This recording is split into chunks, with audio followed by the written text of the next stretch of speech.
नमस्ते बच्चों, ठाणे महानगर पालिका के वर्चुअल क्लासरूम में आपका आज फिर से स्वागत है। आज हम 9वीं कक्षा के दूसरी इकाई का मेरे पिताजी, ये जो डॉक्टर हरिवंश राय बच्चन जी का पाठ है, ये हम पाठ का आज अध्ययन करेंगे।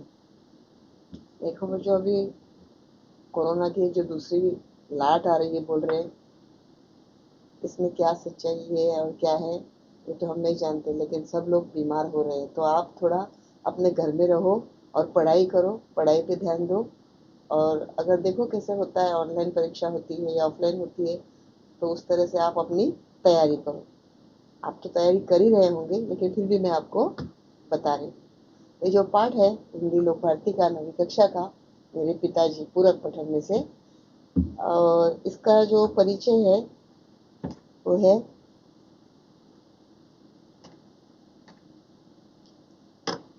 ये आत्मकथा के आधार पर कहानी है बच्चों। इसमें हिंदी साहित्य में गद्य की एक विधा है। विधा यानी कि एक पद्धति, एक प्रणाली।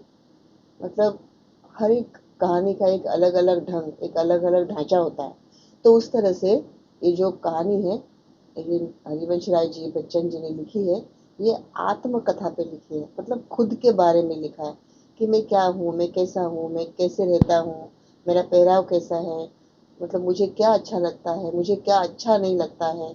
और थोड़ा सा मतलब जैसे वो परिस्थिति थी उस जमाने में, तो अभी क्या होना चाहिए और क्या नहीं होना चाहिए, जीवन किस तरह से जीना चाहिए, किस तरह से नहीं जीना चाहिए, ये सब उन्होंने आत्मकथा में व्यक्ति का स्वयं अपने जीवन की कथा को बताते हुए बताया है।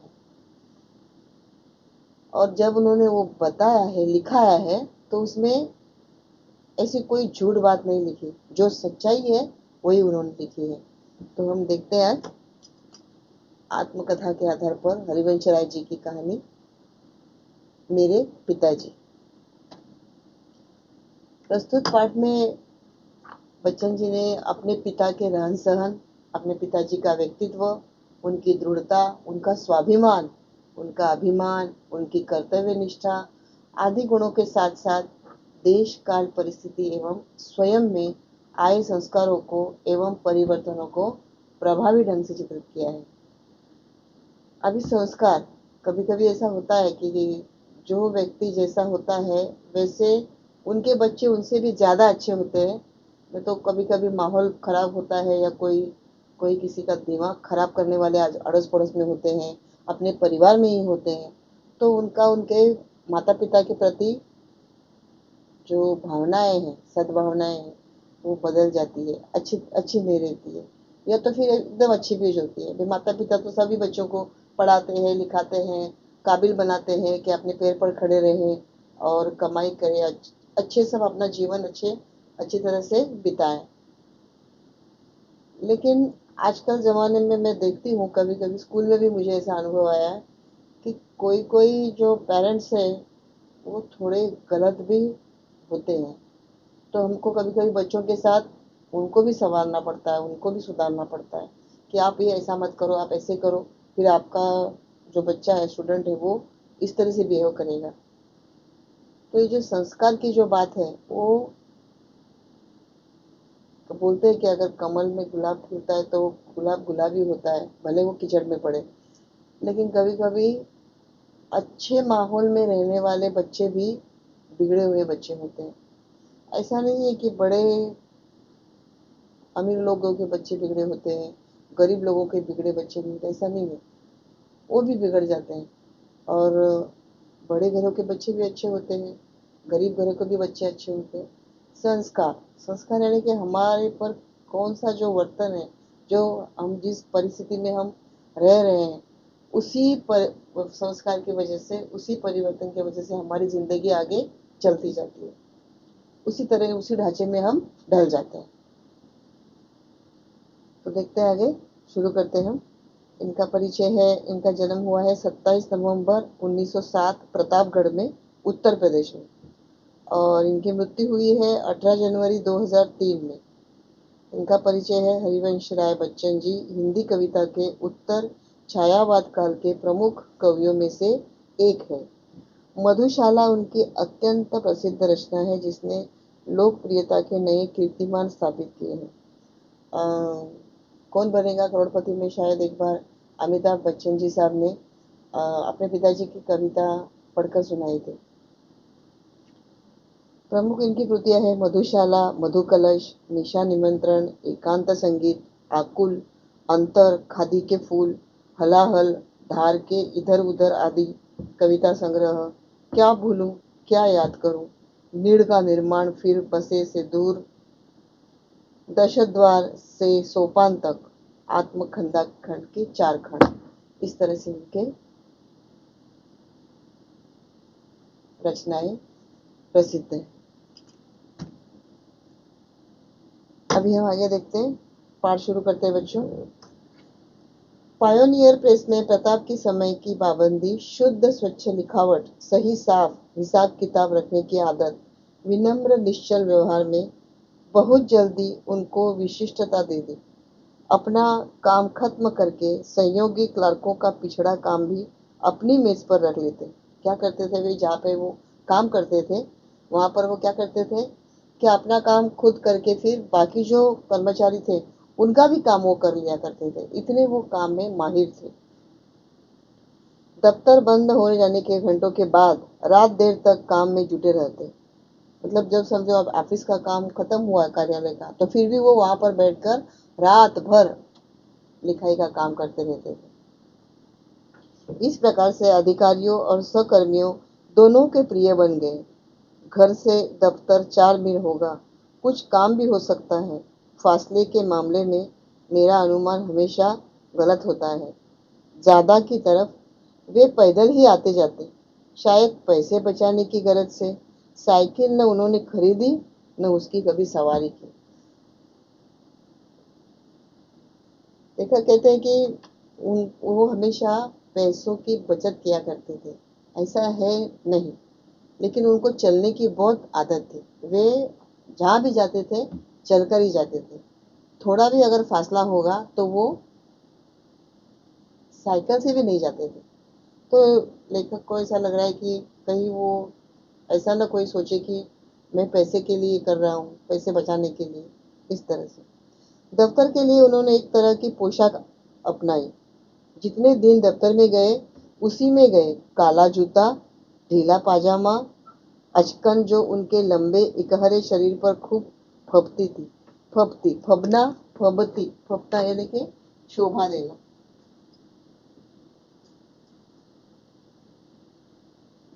फबना यानी शोभा देना, जचना, शोभा देना, जचना। तो उन पर वो एकदम अच्छा लग रहा था।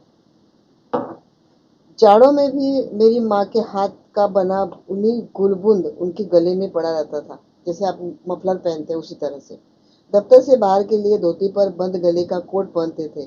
सिर पर फ्लैट कैप को उन दिनों विलायत से आती थी और काफी महंगी होती थी। विलायत विलायत से आती थी यानी कि विदेश से, बाहर देश से आती थी, काफी महंगी होती। पिताजी बाहर निकलते तो छाता उनके हाथ में जरूर होता।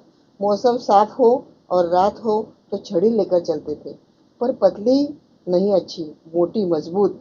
लंबी लाठी मेरे घर में नहीं थी, पर लाठी चलाने की तालीम पिताजी ने कभी जरूर ली होगी। मुझे एक बार बात याद है, शहर में किसी कारण हिंदू मुस्लिम दंगा हो गया था। पिताजी ने धोती ऊपर कर ली, कुर्ते की बाहें चढ़ा ली और अपना पहाड़ी मोटा डंडा दाहिने हाथ में कंधे पर संभाले, बाएं हाथ तेजी से हिलाते नंगे पांव आगे बढ़े। उन्होंने उनके पास जाकर कहा, मैं लड़ने नहीं आया हूँ। लड़ने को आता तो अपने साथ औरों को भी लाता। डंडा केवल आत्मरक्षा के लिए साथ है। कोई अकेला मुझे चुनौती देगा तो पीछे नहीं हटूंगा। मर्द की लड़ाई बराबर की लड़ाई है।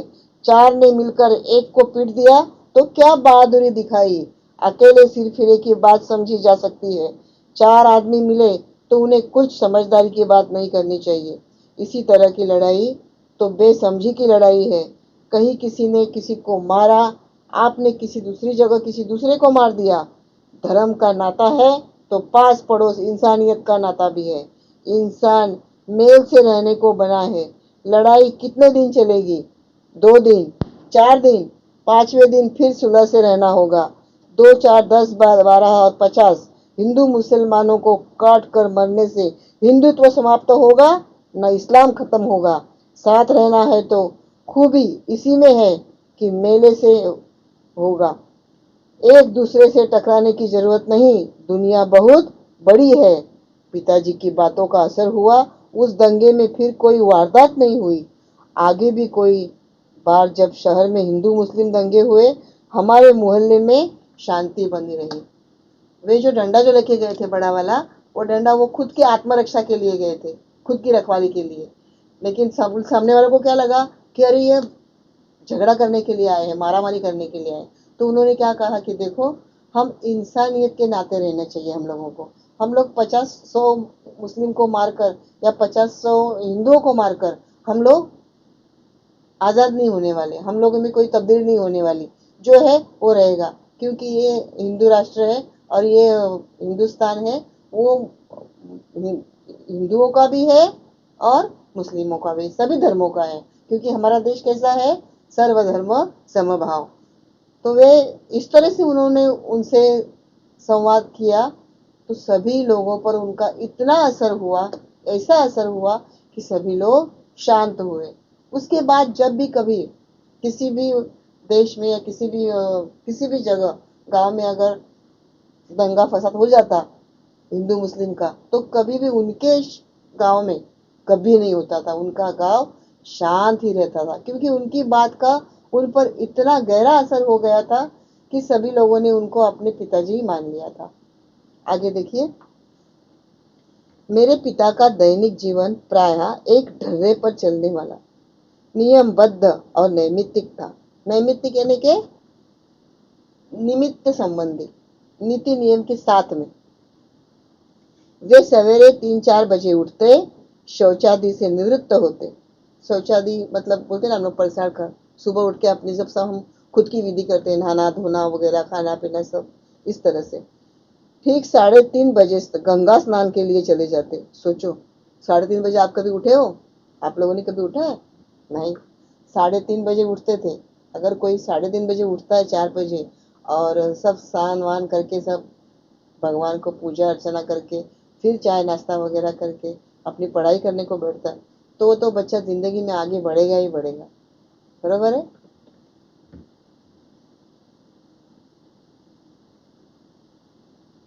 गंगा जी घर से 3-4 मील के फासले पर होगी। वे ठीक 6:30 बजे नहाकर लौटते, साथ में एक सुराही गंगा जल भी लाते और पूजा पर बैठ जाते। पूजा के लिए जीने के नीचे एक छोटी सी कोठरी थी। बगल की दीवार में एक अलमारी थी। उस पर एक बस्ते में बंधी 2 पुस्तकें रखती थी, एक रामचरितमानस और दूसरी गीता। रामचरितमानस में क्या है? संपूर्ण रामायण है, और गीता में अपना पूर्ण महाभारत का है। तो पूजा की कोठरी में कोई मूर्ति न थी। दीवार से राम, कृष्ण, शिव, गणेश, हनुमान, सरस्वती, लक्ष्मी, दुर्गा शीशे जड़ी छोटी छोटी तस्वीरें लटकी थी। पिताजी को बहुत झुककर उस कोठरी में जाना होता, और अब वे उसमें बैठ जाते। तो बस इतनी ही जगह बचती कि सामने रहल रखकर उस पर पोथियां खोली जा सके। वे मानस का नवाहिक पाठ करते थे, यानी प्रतिदिन, इतना कि 9 दिन में पूरी रामायण समाप्त हो जाए।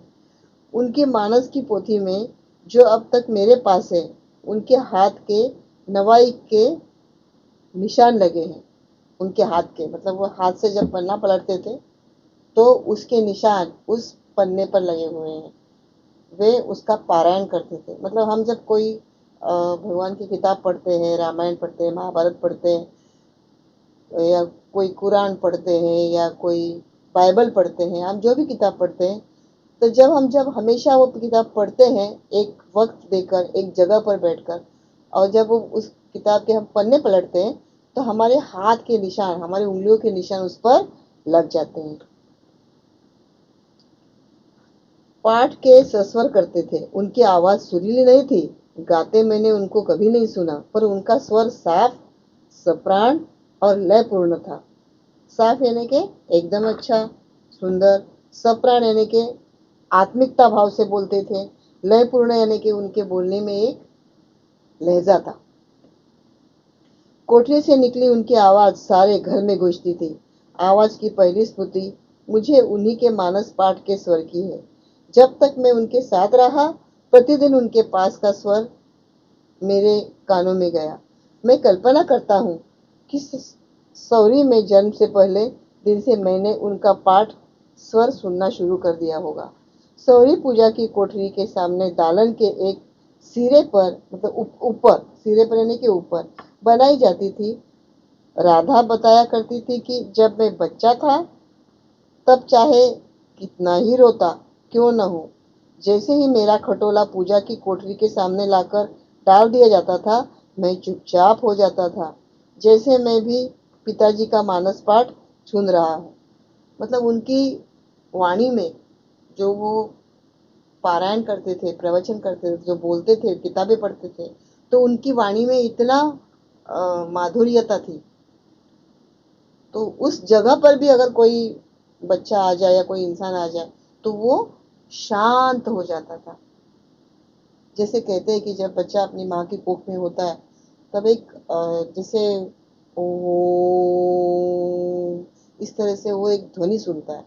ऐसे विलायत के बाहर के लोगों ने सर्च किया है। तो अगर जब वो बच्चा जब जन्म लेता है और जब कभी रोता है और अगर उसके कान में आप इस तरह से बोलो कि ओम करके, तो वो रोता हुआ बच्चा शांत हो जाता है। इस तरह से मैं चुप हो जाता, जैसे मैं पिताजी का मानस पाठ सुन रहा हूँ। मेरे पिता तथा परिवार के अन्य लोग इसमें मेरे पूर्व जन्म के धार्मिक संस्कार की कल्पना करते थे। अब मैं ऐसा समझता हूँ, मेरे पिताजी के स्वर की लिफ्ट लय थी जो मुझे शांत कर देती थी। इतना मैं जरूर मानता हूँ कि इन श्रवण संस्कारों ने उस समय अद्भुत रूप से मेरी सहायता की होगी जब मैं गीता को जन गीता का रूप दे रहा था, अवधी भाषा में, मानस की शैली में, अज्ञात, अगला पन्ना देखिए 74, अज्ञात रूप से मेरे अवचेतन और ज्ञान रूप से मेरे चेतन की शिरा शिरा मानस की ध्वनियों से भीगी हुई थी। पिताजी मौन रहकर गीता पढ़ते थे, शायद चिंतन करने की उनकी दृष्टि थी। मानस से वे वहां बहा करते थे, अपने तन मन से वे किताब पढ़ते थे। उनका मन, उनका तन, उनकी ध्यान उनमें पूरा एकाग्र हो जाता था। संस्कृत अंशों को शुद्धता और सुस्पष्टता से पढ़ते थे, पर संस्कृत से वह उच्चारण सुख अनुभव न करते थे। जो अवधि से कविता सस्वर पढ़ने का मुझे भी शौक है, ब्रज और अवधि की कविता में घंटों पढ़ सकता हूँ। मानस का तो सस्वर अखंड पाठ मैंने कई बार किया है, पर मानस की बात की और खड़ी बोली की कविता में घंटे भर भी पढ़ूं तो मेरी जीभ ऐंठने लगती है। उर्दू के साथ यह बात नहीं है। खड़ी बोली कविता ने कहते हुए खेद होता है, मानस की सूक्ष्म शिराओं का भी कम ही छुआ है। वह जीवन से उठी हुई कम लगती है, कोश से उतरी हुई अधिक। कारणों पर यह न जाऊंगा। अगला परिच्छेद देखिए। पूजा से पिताजी ठीक 8:30 बजे उठते। उस समय तक मेरी माता को भोजन तैयार कर देती। वे रसोई में बैठकर भोजन करते और कपड़े पहन 9 बजते बजते दफ्तर के लिए रवाना हो जाते, अपनी कार्यालय में। किसी किसी दिन ऐसा भी होता कि किसी कारण भोजन समय पर तैयार न होता। पिताजी को बहुत गुस्सा आता, माँ कांपने लगती, पर गुस्सा निकालने का समय भी उनके पास न होता। वे जल्दी जल्दी कपड़े पहनते और बगैर खाए दफ्तर के लिए चले पड़ते। अपनी 35 वर्ष की नौकरी में वे कहा करते, एक दिन वे दफ्तर से देर से नहीं पहुंचे। मेरी माताजी जल्दी जल्दी पूरियां बनाती और एक डिब्बे में खाना रखकर मोहल्ले के किसी आदमी से दफ्तर भिजवाती, और जब तक आदमी मेरे पिताजी को खाना खिलाकर वापस न आ जाता, वे भोजन न करती। जब कोई जाने वाला न मिलता तो उनका भी दिन भरा उपवास होता।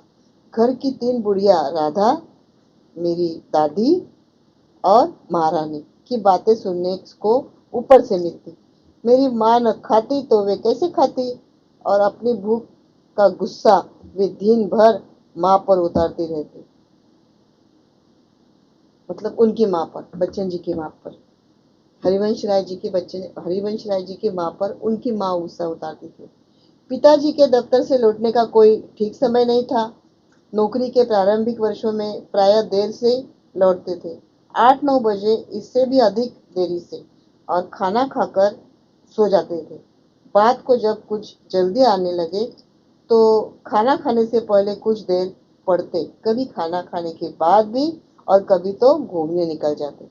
सुबह गंगा स्नान में आने आने तक 8 मील, दिन को दफ्तर जाने आने 8 मील, यानी कि कुल 16 मील चल लेने पर भी उनका चलास तृप्त नहीं होती थी। चलास यानी कि चलने की आदत, किसी किसी को, इंसान को बहुत चलने की आदत रहती है, तो उसको ऐसा शौक रहता है चलने का। कोई भी दोपहर का खाना खाने के बाद भी थोड़ा टहलते हैं, रात का खाना खाने के बाद भी टहलते हैं, उसको हम शतपावली बोलते हैं। तो इस तरह से जब चलते हैं तो खाना जल्दी हजम हो जाता है, और बाहर की फ्रेश हवा हमें मिलती है, तो फ्रेश हवा मिलने की वजह से नींद भी अच्छी आ जाती है। इस तरह से रात को भी 2-3 मील घूमकर फिर आने को वे तैयार रहते थे। तभी तो मैं कहता हूँ कि उन्हें चलने का मर्ज था। सबसे अचरज की बात यह थी कि रात को चाहे जितनी देर हो जाए सोए उठते थे। सुबह 3 बजते थे। सुबह वो कितने बजे उठते थे? 3 बजे। उनका वो दिनचर्या, उनकी डायरी वो बन ही गई थी। इस तरह से आपने भी अपनी डायरी बना लो बच्चों, कि मुझे कितने बजे उठना है, कितने बजे अपना काम पूर्ण करना है, कितने बजे चाय नाश्ता करना है, कितने बजे हमें पढ़ाई करनी है, लिखाई करनी है, कितने बजे हमें ऑनलाइन बैठना है। ये सब आप अपना क्या करो, डायरी बना लो। और अपनी माँ को भी आपको थोड़ी सी मदद करनी है, तो आपने कैसी मदद करनी है, ये आप थोड़ी सी अपनी डायरी बना लो। ठीक है। उनका कहना था कि नींद लंबाई नहीं गहराई मांगती थी, यानी कम घंटों की भी गहरी नींद ज्यादा घंटों की हल्की नींद का काम कर देती है। यानी कि हर इंसान को कितने नींद की आवश्यकता होती है? कम से कम 6 घंटे की। तो 24 घंटे में हर इंसान को 6 घंटा नींद आवश्यक है, तभी हमारा मगज अच्छे से काम करता है, हमारी आंखें अच्छे से रहती है, और हमारा शारीरिक जो यंत्रणा है वो अच्छे से काम करती है। इसलिए इंसान को 6 घंटे की नींद पूर्ण आवश्यक है। अगर समझो आप 11 बजे सो जाते हो, तो आपको 5 बजे या 6 बजे उठना ही उठना है।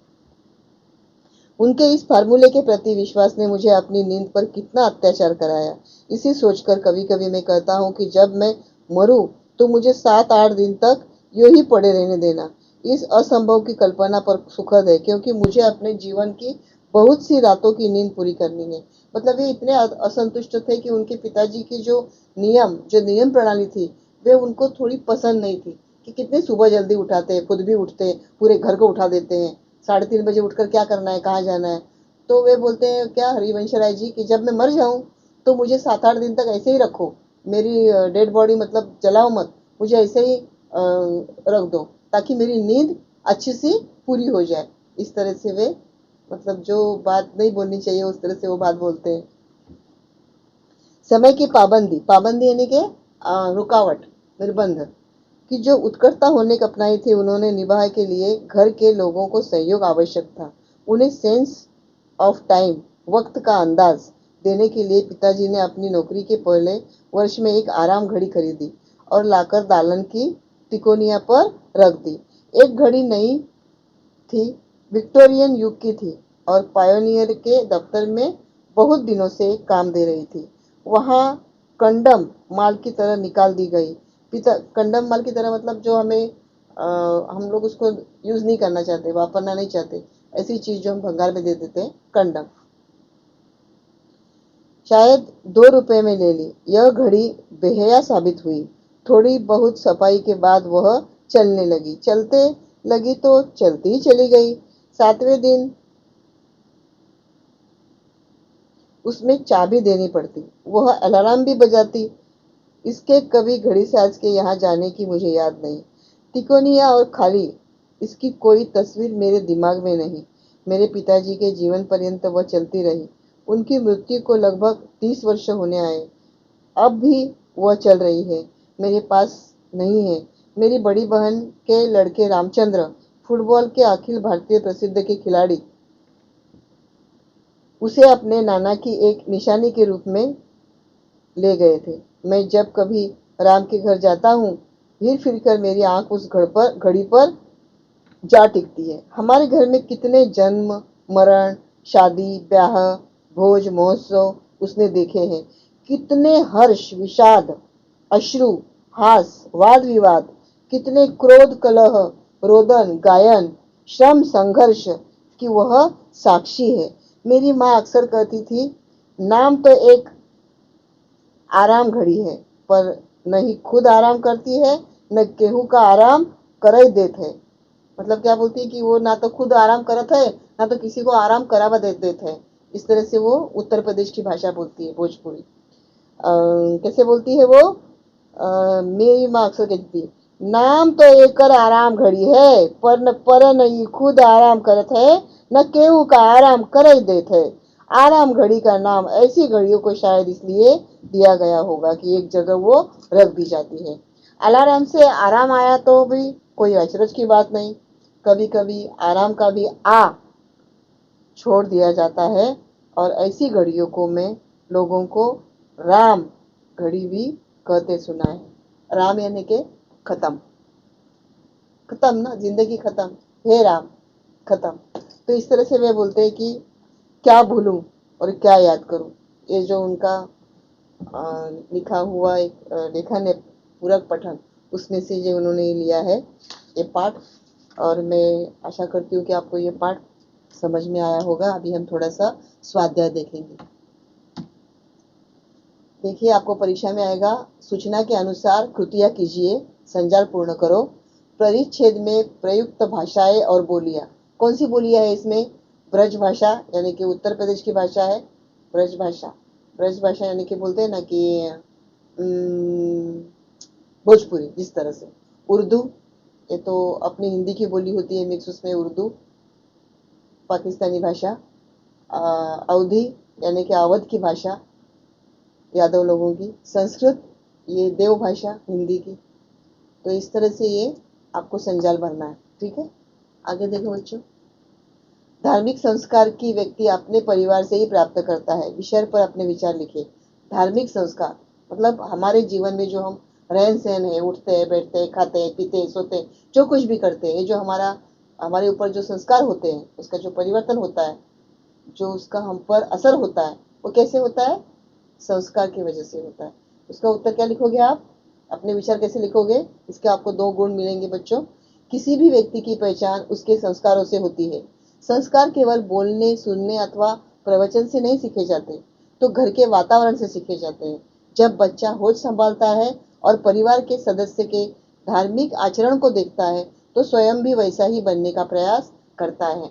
हम सुबह सोकर उठने के पश्चात व रात को सोने से पहले बच्चों को प्रार्थना करना तथा कृतज्ञता व्यक्त करना सिखाना चाहिए कि ईश्वर ने आज का दिन हमको अच्छे से दिखाया है, और इस तरह से खुश होकर हमें खुशी महसूस करते हुए हंसना चाहिए, स्माइल करना चाहिए। समय की पाबंदी पर अपने विचार लिखिए। समय की पाबंदी, समय टाइम, टाइम इज मनी, वक्त। तो पाबंदी यानी कि निर्बंध, तो उस पर किस तरह से पाबंद होना चाहिए, किस तरह से उस पर हमने रोकथाम करनी चाहिए, किस तरह से उसका हमने विश्लेषण करना चाहिए। देखिए उत्तर बच्चों, ये भी आपको परीक्षा में 2 गुण के लिए आएगा। समय की पाबंदी अर्थात समय पर या समय से पहले किसी काम को पूरा कर देना, समय का पाबंद।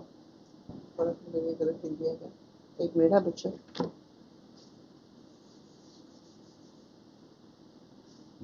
समय का पाबंद, किसी भी काम का पाबंद, मराठी में बोलते हैं उसको वक्तशीर, और यानी कि वक्त के अनुसार, वक्त के अनुसार।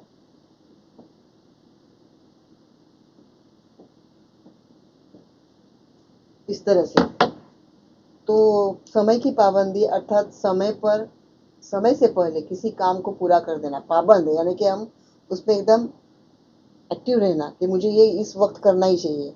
किसी व्यक्ति की वह विशेषता होती है जो उसके प्रत्येक कार्य पर समय पूरा करने की प्रेरणा देती है। विशेषता सफलता के सबसे बड़े रहस्यों में से एक है। समय का पाबंद व्यक्ति अनुशासित जीवन होता है। यह गुण व्यक्ति को सफलता के उच्च शिखर पर ले जाता है। विद्यार्थियों के लिए समय का पाबंद अति आवश्यक है। यह अवस्था आदत निर्माण की अवस्था है। इस समय यदि समय पर काम करने की आदत हो जाएगी तो विद्यार्थियों को भविष्य में अपने लक्ष्य प्राप्त करने में बहुत सहायक होगी। ये विमान के प्रति लेखक का आकर्षित होना। विमान कारण पहली बार लेखक ने MEIT से निकट से विमान देखा था, इसलिए विमान के प्रति लेखक का आकर्षित हो गए थे। लेखक का एरोनॉटिकल इंजीनियर को अपना अध्ययन के क्षेत्र क्यों चुना? तो उड़ान भरने के प्रति लेखक आकर्षित थे। वर्षों से उड़ने की उनकी अभिलाषा मन में पलती रही, इसलिए लेखक ने एरोनॉटिकल इंजीनियर को अपना अध्ययन क्षेत्र चुना था। अब ये अपना व्यक्तित्व समृद्ध करने के लिए अलग अलग भाषाओं का ज्ञान उपयुक्त होना, इस पर आपके विचार लिखिए। क्योंकि हर व्यक्ति को हर भाषा आनी चाहिए, क्योंकि हम अगर 10 कदम आगे जाएंगे तो 10 कदम कदम पर भाषा बदल होती है। किसी भी व्यक्ति के व्यक्तित्व का विकास में भाषा का बड़ा महत्व होता है। भाषा वह माध्यम है जिसके द्वारा मनुष्य की अपनी समाज में पहचान बनती है। अलग अलग भाषाओं का ज्ञान होने से हम अलग अलग मानव समाजों की संस्कृति के बारे में जान सकते हैं। न केवल अपने देश के बारे में बल्कि पूरे विश्व में कब कहाँ क्या क्या हुआ इसकी जानकारी भी हम रख सकते हैं। उन देशों के साहित्य के माध्यम से उनके इतिहास, धर्म, संस्कृति आदि के बारे में जान सकते हैं। विभिन्न क्षेत्रों का समुचित ज्ञान व्यक्ति के अंदर आत्मविश्वास बढ़ाता है। ये आप बाहर कर लो बच्चों, आपको 2 गुण के लिए आएगा। ये आपको परीक्षा में ये परिच्छेद के भाषाएं बताओ तो ब्रज भाषा, संस्कृत, उर्दू और अवधी। संयुक्त परिवार क्यों होना चाहिए? तो ये आपको 2 गुण के लिए आएगा। विकास अच्छी तरह से होता है। वृद्ध लोगों का जीवन बच्चों के साथ शांतिपूर्वक व्यतीत होता है। आज जब अधिकार महिलाएं कामकाज होती है तो संयुक्त परिवार का महत्व बढ़ जाता है। माँ की अनुपस्थिति से बच्चे शिशु गृह में रहने के स्थान पर दादा दादी के साथ में ममतापूर्ण वातावरण में रहेंगे तो अच्छे संस्कार सीख सकते हैं। ठीक है बच्चों। संयुक्त परिवार भारतीय संस्कृति में प्राचीन काल से संयुक्त परिवार की परंपरा है। संयुक्त परिवार में माता पिता, भाई बहन, अतिरिक्त ताऊ चाचा आदि के विवाहित पुत्र भी सम्मिलित होते हैं। इन परिवारों में व्यक्ति से अधिक महत्व परिवार को दिया जाता है। आज के बदले सामाजिक परिवेश में संयुक्त परिवार की परंपरा टूट रही है। संयुक्त परिवार में जहाँ बच्चों को लालन पालन और मानसिक होती है, वहीं पर बच्चे अपना जीवन अच्छी तरह से व्यतीत कर सकते हैं। दूसरा देखिए, निम्नलिखित शब्दों के लिए आपने पाठ में से करो, प्रयुक्त करो, विशेषताएं लिखो। जूता काला, पाजामा ढीला, अचकन खूब फबने वाला उनका कुर्ता। ठीक है बच्चों।